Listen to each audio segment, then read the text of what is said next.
ఇంకొక ఏది 2.5 ఎక్కువ ఇచ్చారు కాబట్టి ఓ 12% ఇచ్చినట్టు వీళ్ళకి, అది లెక్క, అంతే కదా. ఈ 12% వాళ్ళ నియోజకవర్గంలో ఇస్తున్నారా ప్రయారిటీ ఎమ్మెల్యేలు, తెలుగుదేశం ఎమ్మెల్యేలు.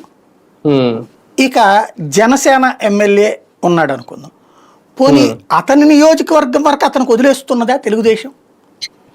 అతని నియోజకవర్గంలో ఒక షాడో ఎమ్మెల్యే ఉంటున్నాడు, తెలుగుదేశం ఎమ్మెల్యే ఉంటున్నాడు అక్కడ.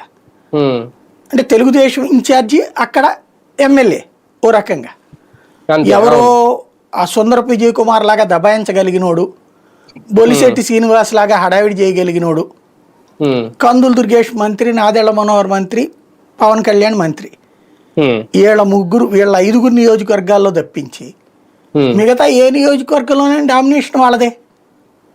ఈ 5 నియోజకవర్గాల్లోనైనా సరే వీళ్ళు హడావిడి చేసుకోగలుగుతారు అంతే, పనే వరకు జరుగుతోంది గ్రౌండ్ లెవెల్లో.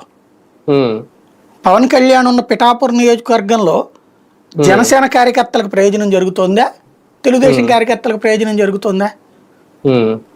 నాదెళ్ల మనోహర్ ఉన్న నియోజకవర్గంలో ఎవరికి జరుగుతోంది ప్రయోజనం? అక్కడే స్పష్టమైపోతుంది కదా.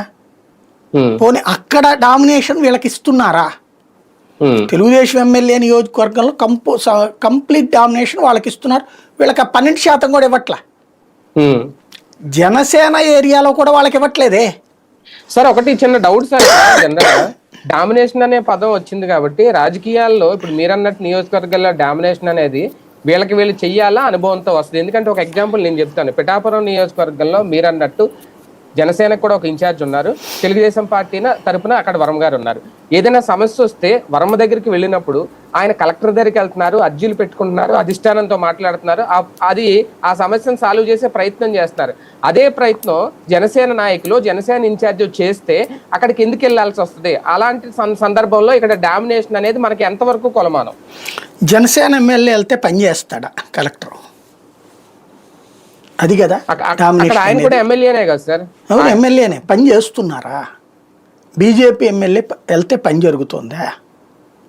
చూద్దామండి, కనుక్కుందామండి, వాళ్ళతో మాట్లాడదామండి, ఇన్ఛార్జ్ మంత్రి